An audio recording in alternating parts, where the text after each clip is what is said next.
I'm Scott Malbassa with Coordinate Wealth Partners, and I'm following up with a second video. So if you haven't watched the first video, go ahead and watch it. The reason I'm recording these videos is because if you're an employee at Nike who receives equity compensation, you have a decision of whether or not to receive that equity compensation or stock compensation as RSUs or as options. Right? And I talked about the difference between RSUs and options in that first video. What I want to talk about now is what are the things that should influence that decision. And I think that the number one thing you should take into account in making that decision of whether to elect to take RSUs or stock options. And you do have the ability to go 50-50, to take 50, half and half. But the number one thing I think you should count for is the amount of risk you're willing to take. Okay.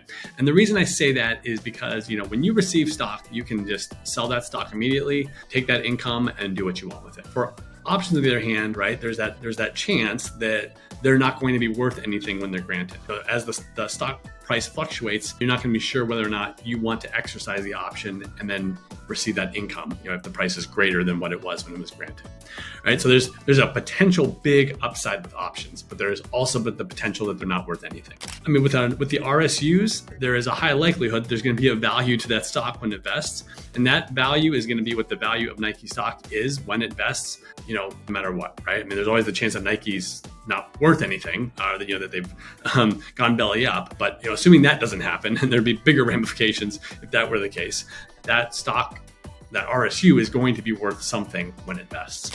So that's number one. What is the amount of risk you're willing to take?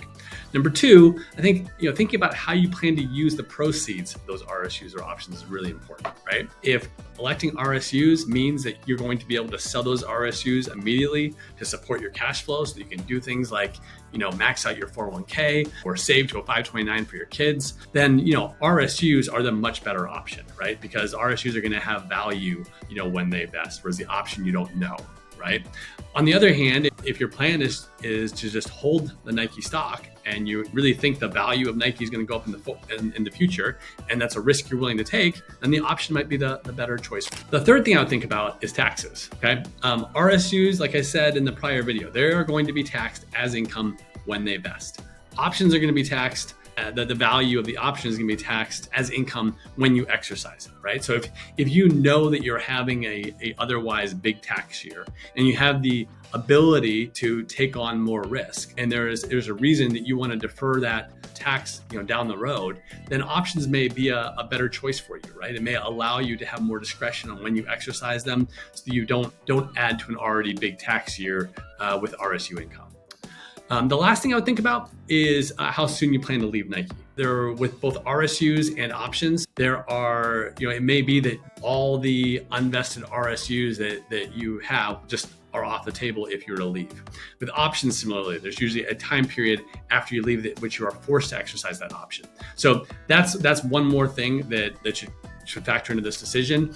And it's something that I'm happy to talk to you more about if you'd like to hear more about that. All right, but again, just recapping the four things. On number one, the amount of risk you're willing to take. Number two, how you plan to use the proceeds. Number three, the tax impact. And then number four, whether or not you're planning to stay at Nike long term. Those are all things that should influence this decision. If you would like to talk to me more about this, feel free to schedule time with me. I'll include a link below that you can use to schedule a 15-minute call with me, and I'd be happy to talk through this with you. All right, hope this helps.